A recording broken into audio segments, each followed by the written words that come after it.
तो ये है चैप्टर 5 11th क्लास इकोनॉमिक्स का, जिसका नाम है इंडियाज़ फॉरेन ट्रेड, यानी भारत का विदेशी व्यापार। इसमें हम सबसे पहले पढ़ेंगे कि स्वतंत्रता के समय हमारा विदेशी व्यापार कैसा था और स्वतंत्रता के बाद कैसा हो गया। और इसमें यह भी पढ़ेंगे सबसे पहले हम कि विदेशी व्यापार होता क्या है और ये होता क्यों है। हम जानते हैं कि हर कंट्री एक अलग वस्तु में स्पेशलाइज्ड हो जाती है, विशिष्टीकरण प्राप्त हो जाता है। जैसे कि भारत को चाय में है, टी में है, पाकिस्तान को सूखे मेवे में है, गल्फ़ कंट्रीज़ जो हैं सऊदी अरब वगैरह उन्हें तेल के उत्पादन में है, और यूएसए को मेज़ में है, मक्के में है। तो हर कंट्री कुछ वस्तुओं में स्पेशलाइज हो जाती है, और जब आप किसी वस्तु में स्पेशलाइज हो जाओगे तो आप उसका जो प्रोडक्शन है वो ज़्यादा कर पाओगे। आपने देश की डिमांड से भी ज़्यादा, आपके देश में उसका कंजम्पशन तो ज़्यादा हो नहीं रहा, उसका उपभोग जो है, इसका यूज़ ज़्यादा नहीं हो रहा, लेकिन उसका उत्पादन आप दबा के कर रहे हो। तो कहाँ फेंकोगे उस सामान को ले जाके जो आप प्रोडक्शन कर रहे हो? तो वो हम विदेशी दूसरे देशों को बेच देते हैं। उन दूसरे देशों में बेचने को ही हम विदेशी व्यापार कहते हैं। तो हर देश कुछ ना कुछ निर्यात करता है और कुछ ना कुछ आयात करता है, कुछ ना कुछ एक्सपोर्ट करता है, कुछ ना कुछ इंपोर्ट करता है। ये एक्सपोर्ट इंपोर्ट ही क्या कहलाता है? इंटरनेशनल ट्रेड या फॉरेन ट्रेड, विदेशी व्यापार या फिर अंतर्राष्ट्रीय व्यापार। अब सबसे जैसे पता लग गया कि स्पेशलाइजेशन की वजह से विदेशी व्यापार यानी अंतर्राष्ट्रीय व्यापार होता है। अंतर्राष्ट्रीय व्यापार जो होता है वो कंपेरेटिव कॉस्ट एडवांटेज की वजह से होता है, यानी तुलनात्मक लागत लाभ। अगर आप कोई देश 10 रुपये की बना रहा है, हमारे देश में वो वस्तु या वो गुड्स 20 रुपये की बन रही है, तो जाहिर सी बात है हम बाहर से खरीद लेंगे, क्योंकि हमारे देश में 20 रुपये की बन रही है, बाहर 10 रुपये की बन रही है। तो बाहर वाले देश को तुलनात्मक लागत का लाभ है, यानी उसकी लागत जो है वो हमसे कम है तुलनात्मक, तो उसे लागत का लाभ मिल जाएगा, तभी वो हमारे यहाँ बेचेगा, तो वो निर्यात करेगा। अगर हम कोई चीज़ जो वस्तु है हम सस्ती बना रहे हैं, तो हमें तुलनात्मक लागत लाभ मिल जाएगा, यानी कंपेरेटिव कॉस्ट एडवांटेज। तो कंपेरेटिव कॉस्ट एडवांटेज की वजह से विदेशी व्यापार या फॉरेन ट्रेड होता है, यानी कि कंपेरेटिव कॉस्ट एडवांटेज यानी तुलनात्मक लागत लाभ की वजह से अंतर्राष्ट्रीय व्यापार होता है। अब जान लेते हैं गेन्स ऑफ इंटरनेशनल ट्रेड क्या होता है। अंतर्राष्ट्रीय व्यापार के कुछ फ़ायदे भी होते हैं क्या? जी, बहुत सारे फ़ायदे होते हैं। पहला तो ये विशिष्टीकरण को प्रोत्साहित करता है। अंतर्राष्ट्रीय व्यापार के कारण हर कोई देश अपनी एक विशिष्ट वस्तु में स्पेशलाइजेशन प्राप्त करने की कोशिश करता है, ताकि दूसरे देश से सस्ते में बना सके और अच्छी क्वालिटी में बना सके। तो जाहिर सी बात है प्रमोट करता है स्पेशलाइजेशन को। दूसरा, ये सरप्लस आउटपुट को बेचने के लिए हमें मार्केट देता है। अगर हम ज़्यादा से ज़्यादा वस्तु बना रहे हैं और हमें कोई मार्केट ना मिले बेचने के लिए, तो हम क्या करेंगे? उस वस्तु को ख़राब हो जाएगी वो, तो क्या करेंगे उसका? तो हमें एक मार्केट मिल जाती है इंटरनेशनल ट्रेड के इंटरनेशनल मार्केट के स्थान पर, ताकि हम उसे वस्तु को जो सरप्लस में बन रही है, अधिशेष में बन रही है, उसे बेच सकें। इसके अलावा इसका एक बेनिफिट ये भी है कि हमें नेसेसरी गुड्स, जो ज़रूरत का सामान है जो हमारे देश में नहीं बन पा रहा, मशीनें हैं, औजार हैं, बहुत सी चीज़ें नहीं बन पाती, तो उनको हम इंपोर्ट कर सकते हैं, आयात कर सकते हैं। तो नेसेसरी गुड्स को हम इंपोर्ट आयात कर सकते हैं, ये भी एक बेनिफिट है इंटरनेशनल ट्रेड का। इसके अलावा फॉरेन करेंसी कमाने या फिर मनी कमाने का एक ज़रिया है। तो इंटरनेशनल ट्रेड के सहायता से हम फॉरेन करेंसी कमा सकते हैं, और ये फ़ायदा डेवलपिंग कंट्रीज़ को ज़्यादा बेनिफिट देता है, क्योंकि उन्हें नेसेसरी आइटम्स को खरीदने के लिए, आयात करने के लिए फॉरेन करेंसी की आवश्यकता होती है, वो जो उन्हें इंटरनेशनल ट्रेड से यानी विदेशी व्यापार से मिल जाती है।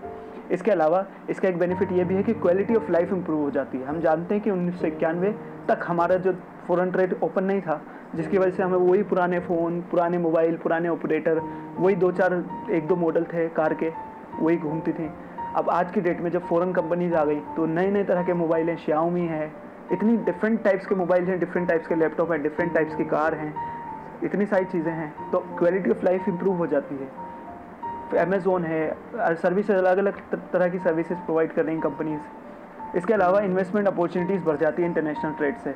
आपको पता है कि अगर आपका वस्तु यहाँ नहीं बिक रही तो बाहर बिक जाएगी, तो आपको एक बड़ी मार्केट मिल रही है, तो इन्वेस्टमेंट अपॉर्चुनिटीज़ बढ़ जाती हैं। इन्वेस्टर आते हैं, इन्वेस्ट करते हैं, अपना सामान बनाते हैं और बेचते हैं, तो इन्वेस्टमेंट की अपॉर्चुनिटी जो है, निवेश के अवसर बढ़ जाते हैं इंटरनेशनल ट्रेड से।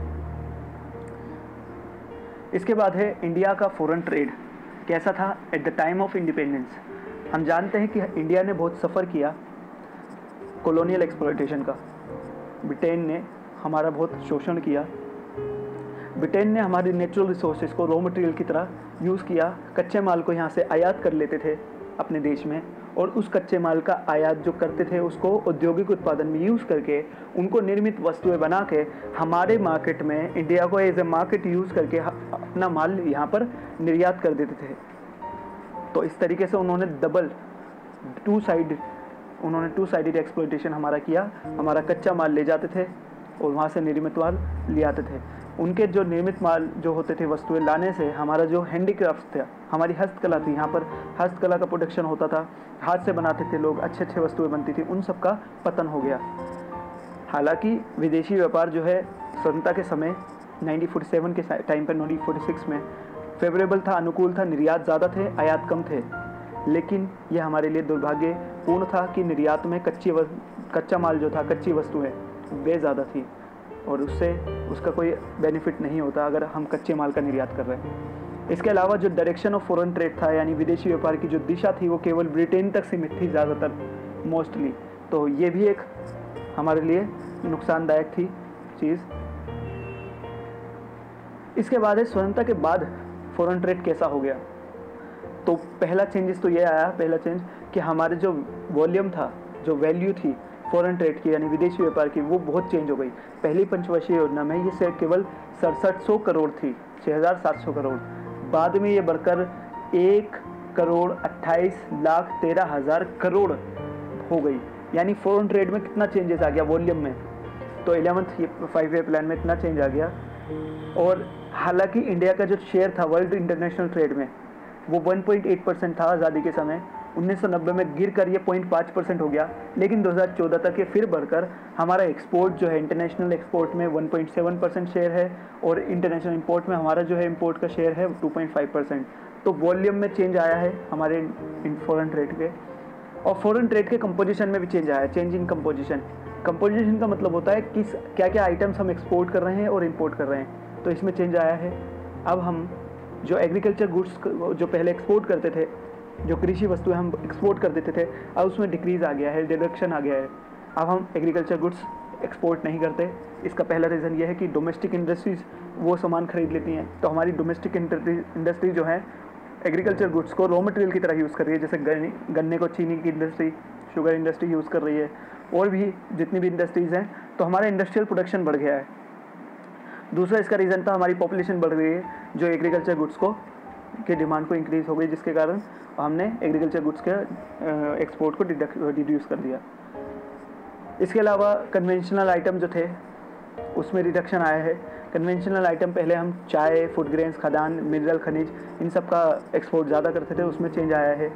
और इसके अलावा निर्मित वस्तुओं का अब हम एक्सपोर्ट करते हैं। पहले हम निर्मित वस्तुओं का एक्सपोर्ट यानी फिनिश गुड का एक्सपोर्ट नहीं करते थे। अब हम उसका काफ़ी वस्तुएं जो है टेक्सटाइल हो गई, काफ़ी वस्तुएं जो है फिनिश गुड्स का हम एक्सपोर्ट करते हैं। तो ये स्ट्रक्चरल चेंज को शो करता है। हमारे देश में संरचनात्मक परिवर्तन हुआ है। एग्रीकल्चर से लोग इंडस्ट्रियल सेक्टर की तरफ आए हैं और टर्शियल सेक्टर की तरफ आए हैं।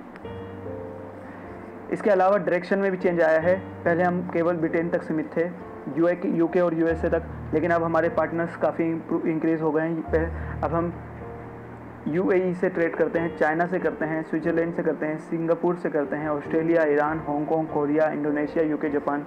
तो हमारा इंटरनेशनल ट्रेड बहुत डाइवर्सिफाइड हो गया है। काफ़ी कंट्रीज से हम एक्सपोर्ट इंपोर्ट करते हैं। 2014-15 में इंडिया का एक्सपोर्ट जो है यूएसए से 13.7 था। हमने सबसे ज़्यादा जो है यूएसए को किया और यूएई को 10.6, चाइना को 3.8। इंपोर्ट जो हमने किया सबसे ज़्यादा चाइना से किया, उसके बाद सऊदी अरब से, उसके बाद यूएई से। जबकि जो 1990 इसके बाद है हमने 1991 से पहले हमने इनवर्ड लुकिंग ट्रेड स्ट्रेटजी को अपनाया था। इनवर्ड लुकिंग ट्रेड स्ट्रेटजी यानी आंतरिक दृष्टि व्यापार रणनीति। इसका मतलब होता है इंपोर्ट सब्स्टिट्यूशन यानी आयात प्रतिस्थापन। इसका मतलब होता है उन वस्तुओं को घरेलू उत्पादन किया जाए जो वस्तुएं हम आयात कर रहे हैं, यानी आयात का प्रतिस्थापन, आयात के स्थान पर हम घरेलू उत्पादन को बढ़ा दें। लेकिन ये स्ट्रेटजी फेल हो गई। क्यों फेल हो गई? 1991 में हमारे पास फॉरेन करेंसी विदेशी विनिमय नहीं बचा था। लेकिन अब ये जान लेते हैं इनवर्ड लुकिंग ट्रेड स्ट्रेटजी में हम करते क्या हैं। इंपोर्ट सब्स्टिट्यूशन पॉलिसी में हम क्या करते हैं, इंपोर्ट टैरिफ लगा देते हैं, 400% इंपोर्ट टैरिफ लगा देते हैं या कोटा लगा देते हैं, प्रोटेक्शन देते हैं अपनी डोमेस्टिक इंडस्ट्रीज़ को, ताकि वे वस्तुएं जो बाहर से आ रही हैं उन्हें वो महंगी हो जाएं, अगर उन पर कोटा लग जाएगा, टैरिफ लग जाएगा, तो वे महंगी हो जाएंगी और घरेलू बाजार में वो नहीं बिकेंगी। इनवर्ड लुकिंग ट्रेड स्ट्रेटजी के कुछ इम्पैक्ट्स थे। पहला तो ये कि इंडस्ट्रियल ग्रोथ हुआ हमारे देश में, क्योंकि हमने इम्पोर्ट टैरिफ लगा दिए, तो बाहर की जो विदेशी कंपनियां थी, जो बड़ी बड़ी कंपनियां थी, बड़ी मछलियां थी, बिग कंपनीज थी बाहर की, उन्हें हमने रोक दिया। तो इससे हमारे देश में जो उभरती हुई उद्योग थे उन्हें संरक्षण मिला, उन्हें प्रोटेक्शन मिला, और उनका जो है उन्होंने थोड़ी ग्रोथ पकड़ी, उन्होंने वो थोड़े उदय हुए। तो इंडस्ट्रियल ग्रोथ हुआ हमारे देश में, ट्रांसफॉर्मेशन हुआ, संरचनात्मक परिवर्तन आया, और कॉन्ट्रीब्यूशन तो जीडीपी में 1951 में केवल 12% था, 1991 तक 25% तक हो गया, जो दिखाता है कि हमारे देश में संरचनात्मक परिवर्तन हुआ, संरचनात्मक समृद्धि हुई। और हमारे देश में इंडस्ट्री डाइवर्सिफिकेशन भी हुआ। डाइवर्सिफिकेशन का मतलब होता है विभिन्न प्रकार की वस्तुएं हमारी इंडस्ट्रीज ने, सेक्टर ने, यानी औद्योगिक क्षेत्र ने निकाली, बनाई। जो इलेक्ट्रॉनिक गुड्स होती हैं उनका उत्पादन हुआ। सनराइज इंडस्ट्री कहते हैं इन्हें, ये राइजिंग इंडस्ट्री थी उस वक्त की, तो इनमें काफ़ी उत्पादन हुआ, ये इसके इम्पैक्ट हैं। और अपॉर्चुनिटीज़ ऑफ इन्वेस्टमेंट, इसमें भी इम्प्रूवमेंट हुआ। स्मॉल स्केल जो होती हैं इंडस्ट्री, उन्हें प्रोटेक्शन मिला, क्योंकि स्मॉल स्केल इंडस्ट्री जो होती है वो तभी उभर रही थी, अगर हम प्रोटेक्शन नहीं देते तो वे डगमगा जाती। तो स्मॉल स्केल इंडस्ट्री को प्रोटेक्शन मिला, और जो स्मॉल सेविंग थी लोगों की, जो छोटे होते हैं उद्यमी या फिर छोटे व्यापारी होते हैं, उनकी वस्तुओं से उन्होंने उत्पादन करना चालू किया, जिससे रोज़गार में वृद्धि हुई, क्योंकि उन्हें एम्प्लॉयमेंट मिला, सेल्फ एम्प्लॉयमेंट मिला, इक्वेलिटी से इम्प्रूव हुई और ग्रोथ भी इम्प्रूव हुई। ये इसके अच्छे प्रभाव थे इनवर्ड लुकिंग ट्रेड स्ट्रेटजी के। हालांकि इसके कुछ बुरे प्रभाव भी थे, बेड इम्पैक्ट्स भी थे इनवर्ड लुकिंग स्ट्रेटजी के, यानी कि आयात प्रतिस्थापन, इंपोर्ट सब्स्टिट्यूशन स्ट्रेटजी के कुछ बुरे प्रभाव भी थे। पहला तो यही कि इनएफिशिएंट पब्लिक सेक्टर हो गया हमारा। हमने बाहर से रोक लगा दी बड़ी बड़ी कंपनियों को आने में, तो हमारा जो पब्लिक सेक्टर था उसका अकुशल प्रयोग हुआ उसमें। जैसे कि 1991 से पहले जो मोबाइल कंपनी थी सरकारी, वो काफ़ी एक ही तरह की वस्तु बनाती थी, और उसमें अकुशलता बढ़ी, उसमें जो है करप्शन बढ़ गया, और उसमें जो है काम लापरवाही बढ़ी। तो इसलिए टिल 1990 फ़ोन कनेक्शन डिले होता था। इसके अलावा कंपटीशन, बाहर से हमने कंपनीज़ को रोक दिया, इसके कारण कंपटीशन की कमी हुई, और कंपटीशन की कमी ने मॉडर्नाइजेशन यानी आधुनिकीकरण को कम कर दिया। अब जाहिर सी बात है, जब बाहर से बड़ी बड़ी कंपनियों को नहीं आने दिया जाता था हमारे देश में, हमने रोक लगा दी थी, तो जो यहाँ की डोमेस्टिक इंडस्ट्रीज थी उन्होंने अपनी जो वस्तुओं को, उनको कभी इम्प्रूव करने की सोची नहीं। वो एक ही तरह के मॉडल बनता था कार का, वो एक ही तरह का एम्बेसडर वगैरह, जो वही चलता रहा, कोई नई वस्तु उन्होंने नहीं बनाई। लेकिन आज की डेट में जब फॉरेन कंपनीज जो आ गई, हमने FDI अलाउ कर दिया, का इम्पोर्ट ड्यूटीज़ हटा दी, कम कर दी, तो अब फॉरेन कंपनीज आ रही हैं, तो उनसे कंपटीशन के लिए मॉडर्नाइजेशन हो रहा है, नई नई वस्तुएं बनाने के प्रयास कर रहे हैं हमारे जो इंडस्ट्रियलिस्ट हैं, निवेशक हैं, हमारे निजी उद्यमी हैं। तो ये इसके एक बैड इम्पैक्ट था इनवर्ड लुकिंग ट्रेड स्ट्रेटजी का, कि डाइवर्सिटी नहीं थी गुड्स में यहाँ पर। और इसके अलावा इकॉनमी अनवायबल था हमारे देश में, जो इकोनॉमिकली अनवायबल और जो लॉस सफरिंग पब्लिक सेक्टर थे, वो लॉस ही बियर कर रहे थे। ऐसा क्यों था? क्योंकि पब्लिक सेक्टर इंटरप्राइजेज जो थे उन्हें बंद भी नहीं किया जा सकता था पॉलिटिकली, राजनीतिक दबाव के कारण। तो कुछ जो अनवायबल थे, अव्यवहार्य जो उद्यम थे, एंटरप्राइजेस थे पब्लिक सेक्टर के, वो लॉस सफ़र कर रहे थे, और इम्प्रैक्टिकल सिचुएशन एक हो गई थी।